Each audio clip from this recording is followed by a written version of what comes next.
বলছে একজন জীবিত মানুষকে যখন সেক্সুয়ালি অ্যাসল্ট করা হয় এটাকে ধর্ষণ বলে।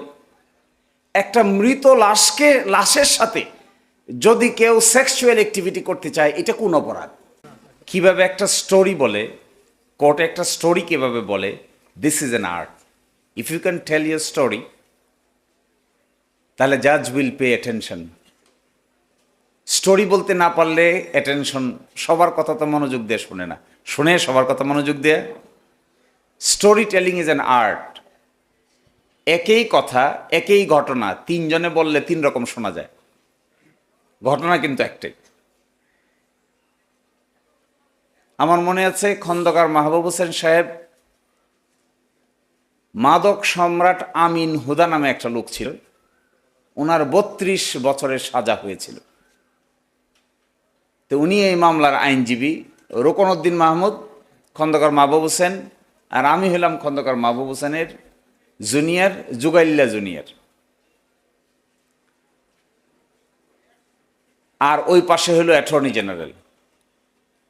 খন্দকার সাহেব আমাকে বলতেছে যে তুমি পেপার বুকটা আমাকে পড়ে শোনাও। তো পেপার বুক আমি পড়ছি ওনাকে, আর উনি চোখ বন্ধ করে, হাতে একটা আংটি ছিল, আংটিটারে খালি এরকম নাড়াচাড়া করতেছে, আর চোখ বন্ধ করে গুনগুন গুনগুন করতেছে। আমি ভাবছি ঘুমিয়ে পড়ছি। কিছুক্ষণ পরে আমি থেমে গেলাম। উনি বলে তুমি থামছো কেন? এর মানে ঘুমায় নাই। আবার কিছুক্ষণ পড়ার পরে দেখি উনি কোনো শব্দ করে না। তা আমি আবার থেমে গেছি। আবার বলে তুমি থামো কেন? এর মানে সজাগ, অ্যাটেনশন দিচ্ছে, অ্যাটেন্টিভলি শুনতেছে আমি কি বলি। বলতে বলতে বলতে বলতে এক জায়গায় গিয়ে আসছে একটা চাবি। এই মামলার বিষয়বস্তু ছিল গুলশানে এক বাড়িতে লিফটের 4 তলায় আমিন হুদা সাহেবকে ধরছে, ধরে লিফটের 5 তলায় নিয়ে গেছে। 5 তলায় নিয়ে গিয়ে একটা চাবি দিয়ে 5 তলা খুলছে। খোলার পরে ওই রুমের ভিতরে ঢুকে দেখে অনেক মাদক, ওই মাদকগুলোকে উদ্ধার করছে। এটা হলো মামলার বিষয়। তো হঠাৎ করে উনি আমাকে বলতেছে চাবি কই? 4 তলা থেকে 5 তলায় উঠলো যে, দরজা খুললো কি দিয়ে? আমি তো আর খুঁজে পাই না চাবি কই। বলে সাক্ষীদের জবানবন্দি পড়ো, পড়লাম, চাবি পাওয়া যায় না খুঁজে। বলে সিজার লিস্ট পড়ো, পড়লাম, সাক্ষীদের জবানবন্দি নাই, সিজার লিস্টে নাই। বলে যে আয়োর জবানবন্দি পড়ো, পড়লাম, আয়োর জবানবন্দি, চাবি নাই। উনি বলে যে পেয়ে গেছি। তো বললাম কি পাইছেন? ওই কি পাইছি এটা কালকে কোর্টে দেখাবো। পরের দিন কোর্টে গেছে, বিচারপতি ছিল আসাদুজ্জামান। গিয়া বলছে মাই লর্ড, চাবি কই? তো জজ সাহেব জিজ্ঞাসা করে চাবির কি প্রাসঙ্গিকতা? বলছে খুঁজেন চাবি কই। তো জজ খুঁজে চাবি কই, অ্যাটর্নি জেনারেল খুঁজে চাবি কই, আমরা খুঁজি চাবি কই। তো জজ সাহেব অবাক হয়ে জিজ্ঞাসা করছে আপনি এভাবে চাবি চাবি করছেন কেন? বলছে চাবির ভিতরেই মামলা। সে কি মামলা? 4 তলা থেকে 5 তলায় গেছে, যে গিয়া যে দরজা খুলছে, এই চাবি যদি পাওয়া না যায়, দরজা না ঢুকলো কি করে? যদি না ঢুকে মাদক পাইল কি করে? যদি মাদক না পাইয়ে থাকে শাস্তি দিল কি করে? 3 দিন ধরে শুনানি শেষে সকলে মিলে চিন্তা ভাবনা করে মামলার বিষয়বস্তু চাবি কই, চাবি কই। তো আমি জিজ্ঞাসা করলাম স্যার আপনার মাথায় এটা আসলো কি করে? বলছে দেখো, ওকালতি হইল একটা আর্ট অফ রিডিং। সকলেই পড়বে কিন্তু সকলেই বুঝতে পারবে না। পরে কিন্তু সকলেই দেখবেন খাতা কলম পড়তে পড়তে এখানে হাইলাইটার, পথের এইটা, কিন্তু পয়েন্ট বুঝতে পারে, সকলেই বুঝতে পারে না। যে বুঝতে পারে তার আর্ট শক্তিশালী। শেষ পর্যন্ত আমিন হুদার মামলায় 3 দিন শুনানি শেষে চাবি না পাওয়ার কারণে হাইকোর্ট বিভাগ আমিন হুদাকে বেকসুর খালাস প্রদান করে। This is serious interesting. এবং হঠাৎ করে রাত 12টার সময়, আমি গল্পগুলি কেন বলতেছি, আসলে গল্পের মধ্যেই অনেক লেসন আছে। হঠাৎ করে রাত 12টার সময় আমার ফোন দিত, স্যার 12টা বাজে। ও 12টা বাজে? স্যার এত রাতে ফোন দিয়েছেন যে? আহা সরি, ভুল হয়ে গেছে। ঠিক আছে, একটু পরে 1টা বাজে আবার ফোন। আমি তো একটু বিরক্ত, স্যার এত রাতে ফোন দিয়েছেন? ভুল হয়ে গেছে। তো বললাম স্যার কেন ফোন দিয়েছেন এত রাতে? বলছে ফোন দিছি, একটা জিনিস আমার মাথার মধ্যে ঘুরতেছে। বলি সেটা কি?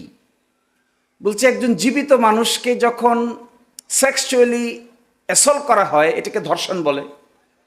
একটা মৃত লাশের সাথে যদি কেউ সেক্সুয়াল অ্যাক্টিভিটি করতে চায়, এটা কোন অপরাধ? তো আমি তো খুঁজে পাই না, পেনাল কোডেও কোথাও পাই না, নারী শিশু নির্যাতন দমন আইনেও কোথাও নাই। বলছি এটা খুঁজো, কালকে সকালে 8টার সময় এসে আমার উত্তর দিবা। তো রাত বাজে 1টা, এখন কোথায় খুঁজবো? বলছে খুঁজো। আমার তো আর ঘুম আসে না। এই 80 বছর বয়সের একজন মানুষের মাথায় চাপছে যে একটা লাশের সঙ্গে যখন কেউ যৌন কর্ম করে, তখন এইটাকে আইনের দৃষ্টিতে কোন অপরাধ বলা হয়? সকালবেলা উঠে আমি লাইব্রেরিতে গেছি, কিছুই খুঁজে পাই না। 8টা বেজে গেছে, ঠিক 8টার সময় ফোন দিছে, পাইছো কিছু? তো আমি বললাম স্যার কিছুই তো পাই না। বলছে আরো খুঁজো। আমার একটা জুনিয়র আছে, এর নাম সাদ্দাম, ওকে বলছে সাদ্দাম খুঁজো। খুঁজে টুইজে 3 ঘন্টা ধরে খুঁজে টুইজে বুদ্ধি একটা বাইর করলাম। কারণ ওই সময় পত্রিকায় একটা খবর বেরিয়েছিল যে কোনো এক হাসপাতালের মর্গে কাজ করে যে ডোম, এই ডোম নারী লাশদেরকে যখন এখানে এসে পোস্টমর্টেম করতে নিয়ে আসতো, তখন ওই ডোম পোস্টমর্টেম করার নারী লাশদের সঙ্গে যৌন কর্মে লিপ্ত হইতো। এটা পত্রিকায় বের হয়েছিল, শুনেছেন এটা? তখন পত্রিকাওয়ালারা জিজ্ঞাসা করছে, খন্দকার সাহেব এইটা কোন আইনে বিচার হবে? হায়, 80 বছর বয়সের একজন মানুষের মাথায় কিলবিল কিলবিল করে। শোনেন, আরেকদিন রাতে হঠাৎ করে দেখি 2:45টার সময় কল দিছে, 2:45 বাজে। তা আমি একটু হতচকিত হয়ে ঘুম থেকে জাগছি, 2:45টার সময় সিনিয়র কল দিছে, নিশ্চয়ই কারো মৃত্যু টিত্যু মনে হয় কিছু একটা হয়ে গেছে। 2:45 বাজে ফোন দিয়ে বলে আমার ঘুম ভেঙে গেছে। বললাম কেন স্যার ঘুম ভেঙে গেছে? কই ডিস্ট্রিক্ট কোর্টে মানুষকে মৃত্যুদণ্ড দেয়, মৃত্যুদণ্ড দেওয়ার সাথে সাথে একে যে মৃত্যুর সেলে পাঠিয়ে দেয়, তার মৃত্যুদণ্ড তো তখনও কনফার্ম হয় নাই, তা তারে কেন মৃত্যুদণ্ড দেওয়ার সাথে সাথে মৃত্যুর সেলে পাঠিয়ে দিল? বলে তুমি এটার পিছিয়ে লেগে যাও। আমি বললাম স্যার 2:45 বাজে রাত। কোহো, আমার মাথায় নাই যেটা 2:45 বাজে। আমার এখনো মনে পড়ে, এটা ওনার জীবনের শেষ সময়কার কথা। করোনা হয়েছিল, করোনার সময় নিয়ে গেছে ওনাকে আইসিইউতে। উনি আর সকলেই আশা ছেড়ে দিছে যার কোনো দিন উনি আসতে পারবে না, লাংয়ের 70 ভাগ ড্যামেজ হয়ে গেছে। এখান থেকে উনি বাইচে আসে বলে আমার শেষ জীবনে একটা কাজ করে যেতে চাই। মৃত্যুদণ্ড কারো হইলে মৃত্যুদণ্ড কনফার্ম হবে কখন? গাজীপুর কোর্ট মৃত্যুদণ্ড দিয়েছে, এটা হাইকোর্টে গিয়ে রেফারেন্স হবে। হাইকোর্ট মৃত্যুদণ্ড কনফার্ম রাখছে, এটা সুপ্রিম কোর্টে আপিল হবে। সুপ্রিম কোর্ট কনফার্ম রাখছে, তারপরে আবার রিভিউ হবে। তারপরে মৃত্যুদণ্ড কার্যকর করার সুযোগ আসবে। যদি কেউ রাষ্ট্রপতির কাছে ক্ষমা চাইতে চায়, তাও চাইতে পারবে, তারপরে না কার্যকর করার সুযোগ আসবে। কিন্তু যেদিন গাজীপুর ডিস্ট্রিক্ট এবং সেশন জাজ কিংবা একজন এডিশনাল সেশন জাজ যেদিন মৃত্যুদণ্ড দিয়েছে, এই দিনেই তো তাকে মৃত্যুর সেলে নিয়ে যাওয়া হচ্ছে। তাহলে হাইকোর্টে এই মামলা শুনানি হইতে 6 বছর, আপিল বিভাগে শুনানি হইতে 8 বছর, 6 আর 8-এ 14 বছর, রিভিউ শুনানি হইতে আরো 2 বছর, 16 বছর জীবিত থাকা অবস্থায় মৃত্যুর সেলে থাকতে হয়। উনি বলতেন এটা কখনো আইন হইতে পারে না, তুমি এটার পিছে লাগো। তা আমি লাগলাম এটার পিছে, 3 মাস শুধু খুঁজলাম আসলে কি, কেন নেয়? মৃত্যুদণ্ড কনফার্মেশন ছাড়া তো মৃত্যুদণ্ড হয় না। তাহলে যে ডিস্ট্রিক্ট কোর্ট মৃত্যুদণ্ড দিছে, দেওয়ার সাথে সাথে মৃত্যুর সেলে নিয়ে যাওয়া হচ্ছে, এর মানে কি? খুঁজে খুঁজে উনি আমাকে বললেন একটা রিট পিটিশন করো। বলি কি রিট পিটিশন করবো স্যার? বলে রিট পিটিশন করে বলো মৃত্যুদণ্ড ফাইনাল হওয়ার আগ পর্যন্ত কাউকে যেন মৃত্যুর সেলে না নেওয়া হয়। তাই আমি মামলা করে গেলাম এক কোর্টে, স্যার অসুস্থ, আমাকে বলেন আমি এই মামলা করতে পারবো না, তবে এই মামলা যে তুমি করতেছো এটা আমি দেখতে পারবো। তো বল স্যার কোর্টে আসবেন? বলছে যাব কোর্টে, কিন্তু বসে থাকবো, কিন্তু কিছু বলতে পারবো না। ওনার ওয়াইফ ওনাকে গাড়িতে নিয়ে গেছে, উনি আমার পিছনে বসে রয়েছে, আমার হাত পা কাঁপতেছে। সিনিয়র সামনে থাকলে হাত পা কাঁপে, এটা বেশি দিন আগের কথা না। এই রেসপেক্ট বোধ না থাকলে আইনজীবী হওয়া যায় না। সিনিয়র যে পর্যায়ের হোক না কেন, ডানে বামে থাকলে জুনিয়রের হাত পা কাঁপাটাই স্বাভাবিক। আমার হাত পা কাঁপতেছে, আমি দাঁড়ায় বলছি, my lord, this is a lawful challenge that we have challenged the provision of law. Unless a death penalty is finalized, nobody should be taken to the condemned cell. জজ সাহেব বলছি জীবনে তো এই কথা শুনিনি। বলছে আপনার মৃত্যুদণ্ড হয়েছে? বলছে হয়েছে। তা আপনাকে তো মৃত্যুর সেলে নিবেই। বললাম যে কনফার্ম তো হয় নাই, তাহলে কেন নিবে? বলছে what do you mean by that mister money, what do you mean by that? Argument করলাম 2 দিন ধরে, রুল দিতে চায় না। কই no no no, that will open a new window, don't come to this type of atypical writ petition. 2 দিন argument করে 3য় দিনের দিনে অ্যাটর্নি জেনারেল এসে ভয়ানক বাধা দিল, no such writ petition will be entertain. এরকম রিট পিটিশন যদি আপনারা অ্যালাউ করেন, তাহলে আজকেই যত লোক মৃত্যুর সেলে আছে এরা সবাই ওই মৃত্যুর সেল ভেঙে বাইরে আসার চেষ্টা করে। 3 দিন পরে 3য় দিনের মাথায় জজ সাহেব কনভিন্স হয়েছে। কনভিন্স হওয়ার আগে আমাকে বলল আমি মৃত্যুর সেল পরিদর্শন করব। তা আমি হাইকোর্ট ডিভিশনের জজ সাহেবকে বললাম যে আমার সাথে নিয়ে যান। কয় না, আপনাদের নিয়ে যাওয়া যাবে না, আমরা পরিদর্শন করে দেখে আসব যে মৃত্যুর সেল কেমন, এরপরে এসে আদেশ দিব, এর আগে দিব না। বললাম কই যাবেন? একটা যাব ফরিদপুর, আর একটা যাব টাঙ্গাইল। 2 জজ সাহেব গাড়ি ঘোড়া সব জেল কর্তৃপক্ষকে কোনো ইনফরমেশন দেওয়া ছাড়া গেছে ফরিদপুর, এরপরে গেছে টাঙ্গাইল।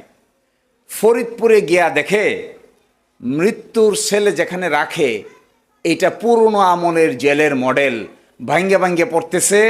8 ফিট বাই 8 ফিট একটা রুম, ভেন্টিলেশন নাই, রুমের ভিতরে বাথরুম, 2 জন থাকে এক রুমে, কোমর সমান বেড়া হলো বাথরুমের, বাথরুম করলেও একজন আরেকজনকে দেখতে পায়। টঙ্গীতে গিয়া দেখে যে না, এই জেলটা একটু উন্নত। টাঙ্গাইলের জেল একটু উন্নত।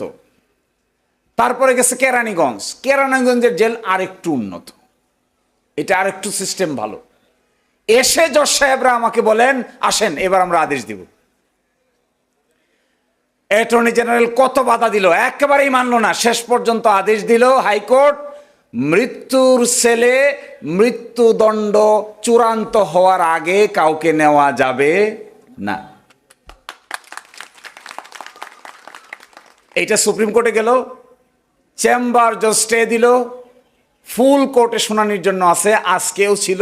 আশা করি আগামী 2 সপ্তাহ কিংবা ঈদের পরে পূর্ণাঙ্গ আপিল বিভাগে এই মামলা শুনানি হবে। এটা ছিল খন্দকার মাহবুব হোসেন সাহেবের জীবনের শেষ সময়ের ওসিয়তের মতো। ইনশাআল্লাহ এই মামলা করে এই আইন যদি এস্টাবলিশ করা যায় যে মৃত্যুদণ্ড চূড়ান্ত হওয়ার আগে কাউকে মৃত্যুর সেলে নেওয়া যাবে না, তাহলে একজন আইনজীবীর জীবনে এর চাইতে বড় খুশির খবর আর হতে পারে না। এখন প্রশ্ন হলো, my dear brothers and sisters, একটা আইন আছে, নাম হলো প্রবেশন। নাম শুনছেন? The probation ordinance 1960। কখনো অ্যাপ্লাই করেছেন? এক মাদকাসক্ত লোক আসছে আমার কাছে,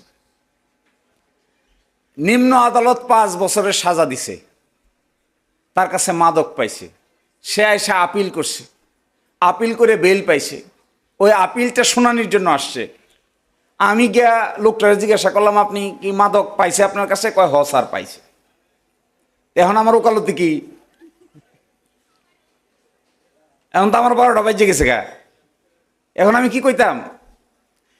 খুব কোর্টের মধ্যে দাঁড়াই একটু বিব্রত। জজ সাহেবকে বললাম মাই লর্ড মাদক পাইছে।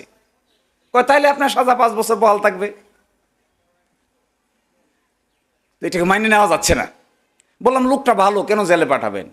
কই কিভাবে জেলে না পাঠালে তো সাজা দিলে তো জেলেই পাঠাইতে হবে। সাজা দিলে জেলে পাঠাইতে হবে না? শুধুমাত্র 1 বছরের সাজা হইলে যে কোর্ট দিচ্ছে সাজা সেই কোর্ট আপিলের শর্তে বেল দিতে পারে, কিন্তু 5 বছরের সাজা তো বেল দিতে পারে না। বলছে আমি আপনাকে সাজা কনফার্ম করে জেলে পাঠাই। আমি তো মানতে রাজি না, না আমি যাব না জেলে। কই বলেন কি? আমি যাব না জেলে, আপনি আমার জেলে পাঠাবেন না। কই এটা কি আপনার আবদার? বললাম না মাই লর্ড, আমার সময় দেন, 2 দিন সময় দেন, জেলে না পাঠায় অন্য ব্যবস্থা করা যায় কিনা আমি বুদ্ধি বাইর করে নিয়ে আসি।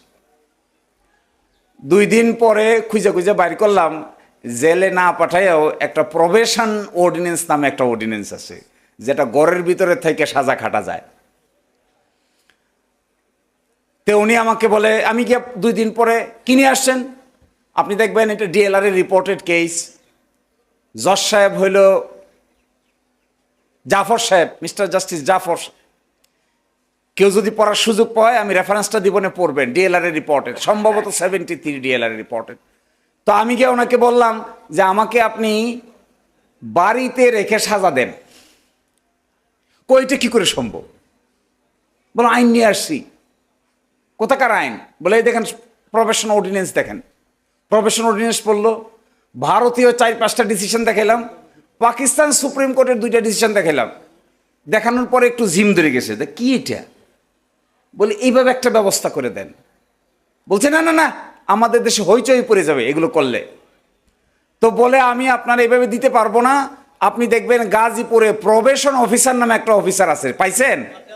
প্রবেশন অফিসার কয়, আমি প্রবেশন অফিসারকে একটা আদেশ দিচ্ছি, এই লোকের স্বভাব চরিত্র কেমন, মাদকাসক্ত তো 5 বছর আগে ছিল, এখন কেমন, এটা খবর নিয়ে আসার জন্য 3 দিনের একটা ইনকোয়ারি রিপোর্ট চাইল। ইনকোয়ারি রিপোর্ট প্রবেশন অফিসার 3 দিন পরে এসে ইনকোয়ারিতে বলল এই লোকের 3টা মেয়ে আছে, একটা 80 বছর বয়সের মা আছে, আর ওয়াইফ আছে, আর সেই মামলার পর থেকে সে এখন আর মাদক খায় নাই। তখন আমি ধরলাম কাপটি করে, দেখেন লোক ভালো, এই যে দেখেন প্রফেশন অফিসারের লোক ভালো, আপনি তাকে আমার জেলে পাঠাবেন না। কেন জেলে পাঠাবেন? আপনার কি কোনো প্রতিশোধ নিবেন আমার বিরুদ্ধে? জজের কি কোনো প্রতিশোধ থাকতে পারে? বলছে না। তাহলে আইন আছে তো, কি আইন? আপনি এমন আদেশ দিবেন যে 3টা মেয়েকে সঠিকভাবে লালন পালন করে সে বিয়ে দিবে, আর মাকে তার সারা জীবনের খরচ সহ ট্রিটমেন্ট এমন করে মেনটেন করবে যেন সে আহ বলতে না পারে। এইভাবে 2 বছর তাকে মনিটর করা হবে। 2 বছর যদি সেই কাজ করতে পারে, তাহলে 3য় বছরে আপনি তাকে পরিপূর্ণভাবে নিষ্কৃতি দিয়ে দিবেন। জজ সাহেব বলেন, কই এইটা করার আগে আমার উপরে আলাপ করতে হবে। আপনাদের এখানে জজরা মাঝে মাঝে উপরে আলাপ করতে চায় না? উপর তো বুঝে নেই কত কিছু থেকে উপর আসে, তো উপরে আলাপ করতে হবে। তো আমাকে বলছে উপরে আলাপ করতে হবে। ঠিক আছে, আপনি উপরে আলাপ করেন। আজকে একজন লর্ড জাস্টিস, একজনের নাম ছিল ইমান আলী, নাম শুনছেন? ইমান আলী। ইমান আলী। তো ইমান আলী সাহেবের সঙ্গে আলাপ করে এসে উনি আমার খবর দিলেন, চেম্বারে গেলাম, গিয়ে বলে যে আচ্ছা ঠিক আছে, উপর দিক থেকে রাজি আছে, চলেন। পরের দিন আদেশ দিল, 3 শর্তে আপনাকে বাড়িতে থেকে সাজা কাটার পারমিশন। একটা হলো 3 মেয়েরে লালন পালন করে শিক্ষা দীক্ষা সহকারে পাত্রস্থ করতে হবে, আর মাকে সকল টেক কেয়ার করতে হবে। আপনি দেখবেন এইটা তখনকার দিনে টেলিভিশন পত্রপত্রিকায় রিপোর্টের আকারে বিরাট বড় পদ্ধতি ডেভেলপ করেছিল। আমি কেন এই গল্পগুলি বলছি? আইনের একটা প্রবলেম নিয়ে যখন আমার কাছে আপনার কাছে আসে, তখন ফিরিয়ে দিবেন না। আপনি অল্টারনেটিভ বুদ্ধি বাইর করবেন, মিথ্যাও বলবেন না। আইন আমরা জানি না দেখা বিকল্প কি কি রাস্তা আছে এটা আমরা খুঁজে পাই না, কিন্তু আইন যারা জানে তারা বিকল্প রাস্তা খুঁজে বাইর করে দেয়। যেমন ধরেন, এখানে তো অনেক নারী আইনজীবী আছে, ওয়াইফ কিলিং কেস আছে না? ওয়াইফ কিলিং কেস একটা করেছিলাম আমি। রুস্তম আলী, রুস্তম আলী রিক্সা চালায়, সারাদিন রিক্সা চালায় বাসায় আসছে। ওয়াইফরা এসে বলছে আমারে বাদ দে, বাড়ি হলো ভোলা, চর ফ্যাশন, আমারে বাদ দে। একটা গালি দিছে, আমারে বাদ দিতে বলস কেন, অমুক রেগে ক। এইটা সহ্য করতে না পারে আমার পাশে ছিল একটা পিড়ি, পিড়ি বুঝেন? খাট, হ্যাঁ, গাজীপুরের লোকেরা পিড়ি বুঝে? খাট, এই খাট নিয়ে মাথার ভিতরে এক বাড়ি দিছে, এক বাড়িতে একেবারে মারা গেছে। দুইটা বাচ্চা আছে। নিম্ন আদালত তাকে মৃত্যুদণ্ড দিয়েছে। হাইকোর্টে আসছে। খন্দকার সাহেব আর আমি, আমারে বলে একটা কাজ করো, বুদ্ধি বাইর করো যে 10 বছরের সাজা হবে। এখানে তো আর খালাস করার কোনো সিস্টেম নাই, ওইটা তো আইনের ধরবে না। তো বুদ্ধি বার করে কি করে 10 বছরের সাজা হবে? 10 বছরের যদি সাজা হয় তাহলে যেদিন থেকে জেলে আছে সেই তো মধ্যে 9 বছর পর্যন্ত জেলে আছে। 10 বছর সাজা হইলে জেলের বয়স 7.5 মাসে বছর, 7.5 মাসে বছর হইলে 10 বছরের জায়গায় 9 বছর খাটলে আরো বাড়তি খাটা হয়ে যায়, অটোমেটিক মুক্তি পেয়ে যায়। তো উনিকে কোর্টকে বলছে, মাই লর্ড, এটা প্রভোকেশন, 302 এর এক্সেপশনের মধ্যে পড়বে। এটা হলো sudden provocation, lost his control. এখন জজ সাহেব প্রশ্ন করলো, আপনি হইলে কি করতেন? আপনার ওয়াইফ কি কিভাবে একটা বাড়ি দিতেন? খন্দকার সাহেবকে জিজ্ঞাসা করে, কয়, মাই লর্ড, সকল মানুষ একই কারণে উত্তেজিত হয় না। উত্তেজনা কিন্তু এক এক লোকের এক এক ধরনের। একই কেউ দেখবেন কথায় উত্তেজিত, কেউ হলো বকা দিবেন, কঠিন করে বকা দিবেন, সে লজ্জা আস্তে করে চুপ হয়ে যাবে, এটাও একটা নেচার। আবার কেউ দেখবেন আপনি খালি একটা কিছু কইবেন, সে আপনাকে উল্টা এসে কলারে ধরবে, এটাও আরেকটা নেচার। আবার কাউকে আপনি বকা দিবেন, সে অধিক পরিমাণ উত্তেজিত হয়ে চুপ হয়ে যাবে, এটা আরেকটা নেচার। এই মামলাটা রিপোর্টেড, এই মামলা যদি কেউ পড়েন, এর ভিতরে আছে মানুষের নেচার এবং ক্যারেক্টার উত্তেজিত হওয়ার এক একজনের যে এক একটা, এই মর্মে একটা রিসার্চ আছে। এই রিসার্চ ভারত থেকে প্রকাশিত হয়েছে। ভারতীয় সুপ্রিম কোর্টে এই রিসার্চ সাবমিট করে দিয়ে, নেচার টু নেচার ডিফারেন্ট, ব্যক্তি থেকে ব্যক্তি ডিফারেন্ট, একজন থেকে আরেকজন ডিফারেন্ট। একজনের উত্তেজনা আরেকজনের ঠান্ডা হওয়ার কারণ, আরেকজনের ঠান্ডা হওয়া আরেকজনের উত্তেজিত হওয়ার কারণ, নেচার এবং ক্যারেক্টার বুঝে। এইটাকে আইনের দৃষ্টিতে একটা নাম আছে, এটার নাম sustained provocation. What is sustained provocation then? Sustained provocation হলো, কলকাতা আলিগড় বিশ্ববিদ্যালয়ে এক ছাত্রী লেখাপড়া করে, তো সে হাইটে যায় এক রাস্তা দিয়ে, পাশে থেকে ছেলেপেলেরা তাকে ডিস্টার্ব করে। একদিন ডিস্টার্ব করছে, 2 দিন ডিস্টার্ব করছে, মেয়ে এটা রিফিউজ করে দিছে। 3য় দিন মেয়ে আর মেয়ের মা একসাথে যাইতেছে, ওই ছেলেপেলেরা তাদের আটকাইছে, সাংঘাতিক গালি দিছে মেয়েটা। গালি দিলে পরে ওই ছেলেরা মেয়ের থাপ্পড় দিছে। এই থাপ্পড়ের কাহিনী গিয়ে ছেলেরা, মেয়ে গিয়ে বলছে তার ভাইকে। তার ভাই পরের দিন অস্ত্র শস্ত্র নিয়ে এখানে আসছে, আইসে দেখে ওই ছেলেরা এখানে দাঁড়ায় আছে। এই সময় তার মা আর বোন এই পাশ দিয়ে যাচ্ছে, বাদানুবাদের এক পর্যায়ে দেশীয় অস্ত্রশস্ত্রে ওই ছেলেদের একজন নিহত হয় এবং তার ভাই নিহত হয়। এই মামলায় কলকাতা হাইকোর্ট এদেরকে মৃত্যুদণ্ড দেয়। এইটার বিরুদ্ধে ইন্ডিয়ান সুপ্রিম কোর্টে যায়। ইন্ডিয়ান সুপ্রিম কোর্ট সকলকেই 10 বছরের সাজা দেয়। এই কথা বলে, দিস ইজ সাস্টেইনড প্রভোকেশন। কেউ কেউ আমাদের এখানকার আইনজীবীরা কি বলবে এটাকে জানেন? বলছে এটা প্রভোকেশন না। কেন প্রভোকেশন না?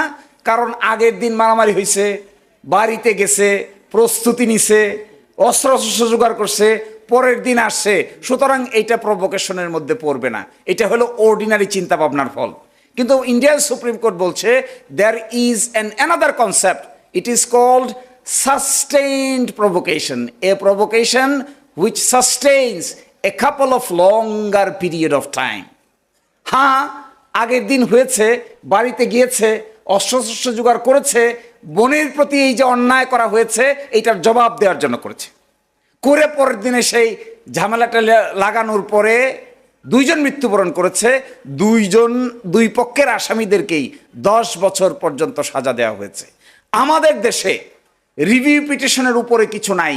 আমাদের দেশে নিম্ন আদালতে মৃত্যুদণ্ড দেয়, হাইকোর্ট মৃত্যুদণ্ড কনফার্ম করে, সুপ্রিম কোর্ট মৃত্যুদণ্ড কনফার্ম করে, রিভিউ পিটিশন শেষ তো শেষ। ভারতীয় সুপ্রিম কোর্টে নতুন এক সিস্টেম চালু হয়েছে।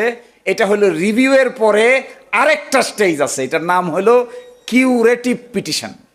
কিউরেটিভ পিটিশন, ভারতে মৃত্যুদণ্ড rarest of the rare case. কেউ যদি পড়ে থাকেন বচ্চন সিং এর case, rarest of the rare case, ওই কেসে প্রথম আসলো যে মৃত্যুদণ্ড দিয়েছে কথা ঠিক, কিন্তু কিছুদিন রেখে দিয়েছে। এই সময় বের হলো যে লোককে মৃত্যুদণ্ড দেওয়ার জন্য চেষ্টা করা হচ্ছে আসলে এই লোক সেই লোক না। আপনারা এগুলো শুনেছেন? একজনের নামে আরেকজন জেলে আছে, শুনছেন না? এটা একটা বই আছে বিখ্যাত, আমি নাম বলে যাই, পড়বেন, কনভিক্টিং দ্য ইনোসেন্ট। বইয়ের নাম হলো কনভিক্টিং দ্য ইনোসেন্ট, অর্থাৎ একজন নিরপরাধ মানুষকে সাজা কার্যকর। এই বই প্রকাশিত হয়েছে ইউরোপ থেকে। 50টা কেস আছে। এই 50টা কেস দিয়ে তারা দেখিয়েছে ইউরোপের এপার ওপার, আটলান্টিকের এপার ওপার, অর্থাৎ একদিকে ইংল্যান্ড আর একদিকে আমেরিকা, এই দুই পারে মিলে 50 বছরের ইতিহাসে 50টির মতো গুরুত্বপূর্ণ মামলা হয়েছে যেখানে একজনের মৃত্যুদণ্ড কার্যকর করতে গিয়ে আরেকজনের মৃত্যুদণ্ড কার্যকর হয়ে গেছে। এই জন্য ওই দেশে সিস্টেম আছে, এটাকে বলে রিভিউ বোর্ড। রিভিউ বোর্ডটা কি? কোর্টের সব কাজ শেষ মানে মামলা শেষ না, তারপরে নথিটা চলে যায় সরকারের কাছে, ওই নথিটা রাখে, প্রিজার্ভ করে। 30 বছর পরে, 40 বছর পরে দেখা যাচ্ছে নতুন কিছু এসে হাজির হয়, এই লোক সেই লোক না। আসলে যে আসামি মার্ডার করছে এই আসামি সেই আসামি না। তখন কি করে? ওই ফাইলটা ওপেন করে রিভিউ বোর্ডের নামে। তো ওইগুলো অনেক লম্বা কাহিনী, সারাদিন রাত বললেও শেষ হবে না। মূল কথা আমি বলে চলে যাচ্ছি। My dear brothers and sisters, I love young lawyers because I love to see them, because they are the ultimate future of the nation. Lawyers are the ultimate cream members of the society. If the lawyers want, they can change the social structure. Other profession people cannot change it. You can change it. You can set such an example where everybody will be bound to follow you. In terms of saying, in terms of doing, in terms of acting, in terms of reading, in terms of writing. এবং আমার মনে হয় এই দেশ যদি ঠিক করতে হয়, 70,000 আইনজীবী যারা আছে তারা যদি প্রকৃত অর্থে রাজনৈতিক লেজুর বৃত্তি বাদ দিয়ে আইনগিরি করতে পারে, দেশের পরিবেশ চেঞ্জ করে দেওয়া সম্ভব। কিন্তু এটা দেখে আমি খুব অবাক হই যে আইনজীবীরাও রাজনৈতিক লেজুর বৃত্তি করে। কি লেজুর বৃত্তি জানেন? বুঝে না বুঝে শেয়াল যায় বলে। আইনজীবীদের মাথাটা must be stronger, lawyer must be stronger. You have a brain, this is an independent brain. You must say black thing black, white thing white, right thing right, wrong thing wrong, good thing good, bad thing bad, no matter who is doing what. এই courage এবং acceptance যেদিন আসবে, সেদিন রাজনীতি বলেন, অর্থনীতি বলেন, সকলেই আইনজীবীদেরকে সমীহ করতে বাধ্য হবে। আর আইনজীবীরা যদি কারো পকেটে জায়গা নিয়ে আরাম পায়, তাহলে ধরে নেবেন মাথা বিক্রি হয়ে গেছে। So we are the lawyers. People say we are social engineer. If we can stand on our own with own independence, with reading and writing, with charismatic capacity, perhaps our parliament will be a new dimensional parliament. আচ্ছা, পার্লামেন্টটা দেখলে মনে হয় না যে আইন না জেনে ওখানে যাওয়া মানে বিপদে পড়া? মনে হয় না এরকম? So unless we understand constitution, there is a constitution in Bangladesh. If we understand the constitution, the spirit of the constitution, the letter of the constitution, the history of the constitution, the future of the constitution, the amendments of the constitution, and then you be elected as a member of parliament, you go to the parliament, you will enjoy. Really, to become a parliament member is an enjoyable teacher. R if you go there without having knowledge on constitutional law, you will find you are lost. You will find no help. তো আমি আপনাদেরকে একটা অনুরোধ করে বলি, যারা young আছেন, be loyal to your senior, be বিদ্রোহী to the system. Be loyal to your senior, otherwise আইন শেখা যাবে না। কিন্তু বি বিদ্রোহী টু দ্য সিস্টেম। যা দেখছেন তা মেনে নিয়েন না। যা দেখছেন তা যদি মেনে নেন, তাহলে জীবনে কোনোদিন স্ট্যাটাসকো পরিবর্তনের স্বপ্ন মাথায় কাজ করবে না। কি দেখছেন? দেখছেন মামলা একটা শুরু হয়তো শেষ হয় না। কি দেখছেন? এজলাস কয়টায় উঠে?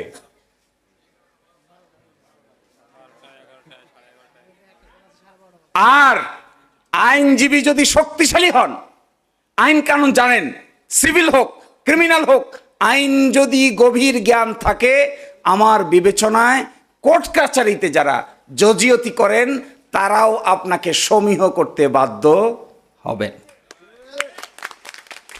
আর যদি তা না পারি আমরা, তাহলে জি হুজুর, দেন হুজুর, জামিন হুজুর, বাসান হুজুর, জীবন গেল হুজুর, একটু দেন হুজুর, দৈরে রাখেন হুজুর, পায়ে দড়ি হুজুর, এইগুলা কইতে কইতে জীবন নষ্ট হয়ে যাবে। Lawyer and judges are not the huzur. Lawyers or judges are the concomitant side of the same coin. Lawyers and judges are একটি পাখির দুটি ডানা।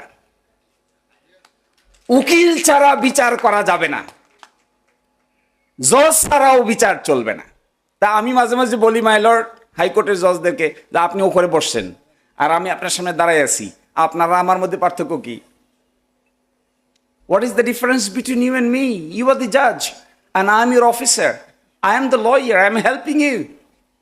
I am giving you documents. I am arguing the case.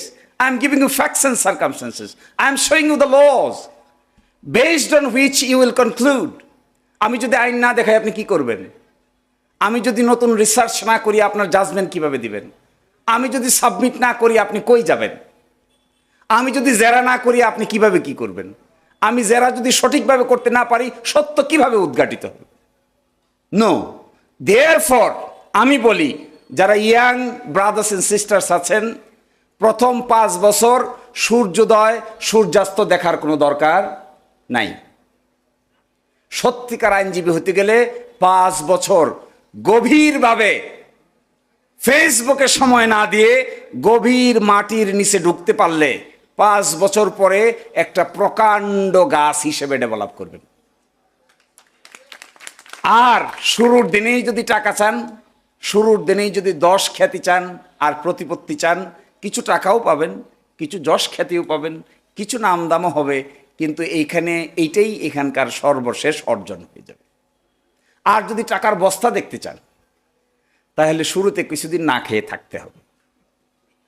এবং আমার এখনো মনে পড়ে, আমি ওকালতি শুরু করেছি, আমি একটা ছাত্র সংগঠনে কাজ করতাম, ওইটা শেষ করে আমি যখন ওকালতি শুরু করি তখন সারা দুনিয়ার বহু মানুষ আমার চিনত, কিন্তু আমার মান্থলি আয় ছিল 5,000 টাকা। 2010 সালে 1 মাসে আমি 5,000 টাকা আয় করছি। 5,000। আমার এখনো মনে পড়ে 7-8 বছর আমি ইচ্ছে করে কোনো পাবলিক ফাংশনে যাই নাই, গেলেই মনোযোগটা নষ্ট হয়ে যেত। বিয়েতেও যাই নাই। আমার স্ত্রী বহুবার শাড়ি গয়না পরে বসেছে, বিয়েতে যাবে, শেষে 9টা বেজে গেছে, 10টা বেজে গেছে, 11টা বেজে গেছে। কোথায়?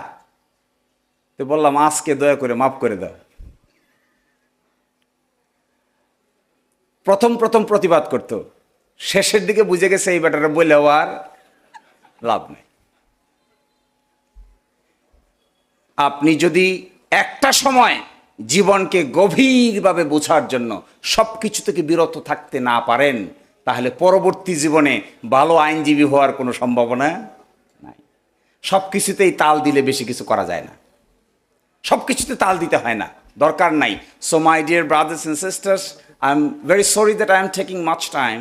Now I am concluding with the deepest consolation from each and everyone, and my congratulations to my younger brothers and sisters. Time has come to prove yourself as a good lawyer. If you can prove yourself as a good lawyer, other people will respect you. Respect must come from heart. জবরদস্তি করে respect পাওয়া যায় না, ক্ষমতার বাহাদুরি দেখে respect পাওয়া যায় না, মল দিয়ে রেসপেক্ট পাওয়া যায় না, বড় চেয়ারে বসলে রেসপেক্ট পাওয়া যায় না। Respect must come from heart within. এটা পাইতে গেলে অত্যন্ত বিনয়ী ভাব দেখাবেন, কিন্তু কোর্টে যখন দাঁড়াবেন তখন বাঘের মতো আর্গুমেন্ট করবেন। আর মানুষের সঙ্গে যখন কথা বলবেন তখন মোমবাতির মতো গলে যাবেন। মানুষ তো বিহেভিয়ার, কিন্তু কোর্টের সামনে যখন মক্কেল কিনে দাঁড়াবেন, তার রাইটের কথা বলবেন, তার অধিকারের কথা বলবেন, তখন মনে হবে আপনি শেরে বাংলাকে ফজলুল হকের মতো কথা বলছেন। আবার আপনি যখন সাধারণ মানুষের কাছে আসবেন তখন মনে হবে একটা মোমবাতি একটা আগুনের স্পর্শে যেমন গলে গলে পড়ে যায়, আপনি সেরকম হয়ে যাবেন, কারণ তখন আপনি হিউম্যান বিইং, তখন you are not a lawyer. So my brothers and sisters, let us be human being first. At the same time, let us prove our excellence. Lawyering is not only a profession, it is a style of life. এটা একটা জীবন আচরণ।